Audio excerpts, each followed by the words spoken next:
सत्यशोधक न्यूज, आम्ही सत्य दाखवतो।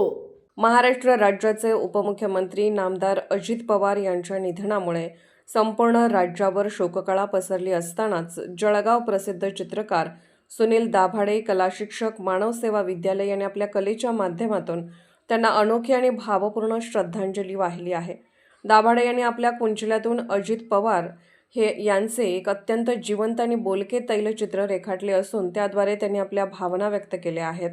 चित्रातील वात्सल्य आणि साधेपणा सुनील दाभाडे हे त्यांच्या वास्तववादी चित्रशैलीसाठी ओळखले जातात।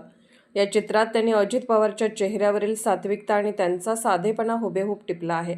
चित्र पाहताना ते प्रत्यक्ष समोर उभे आहेत असा भास होतो। अत्यंत कमी वेळात आणि सूक्ष्म बारकाव्यांसह साकारलेले हे चित्र सध्या सोशल मीडियावर चर्चेचा विषय ठरत आहे। कलेच्या माध्यमातून सांत्वनपर बोलताना सुनील दाभाडे म्हणाले, पवार कुटुंबियावर कोसळलेला हा दुःखाचा डोंगर मोठा आहे। एका कलाकाराकडे शब्दांपेक्षा भावना व्यक्त करण्यासाठी चित्र हेच मोठे माध्यम असते। छत्र हरपण्याचे दुःख मोठे असते, म्हणूनच मी माझ्या कलेच्या माध्यमातून अजित पवार स्मृतींना उजाळा देण्याचा प्रयत्न केला आहे। सोशल मीडियावर कौतुकाचा वर्षाव दाभाडे यांनी रेखाटलेले हे श्रद्धांजलीपर चित्र समोर आल्यानंतर राजकीय, सामाजिक आणि कला क्षेत्रातील अनेक मान्यवरांनी त्यांचे कौतुक केले आहे। दुःखाच्या या प्रसंगात आपल्या लाडक्या नेत्याला दिलेली ही कलात्मक मानवंदना अनेकांच्या मनाला स्पर्श करून गेली आहे। पवार कुटुंबियांच्या दुःखात सहभागी होतानाच एका कलाकाराने आपल्या कौशल्यातून व्यक्त केलेली ही श्रद्धांजली खऱ्या अर्थाने लक्षवेधी ठरली आहे।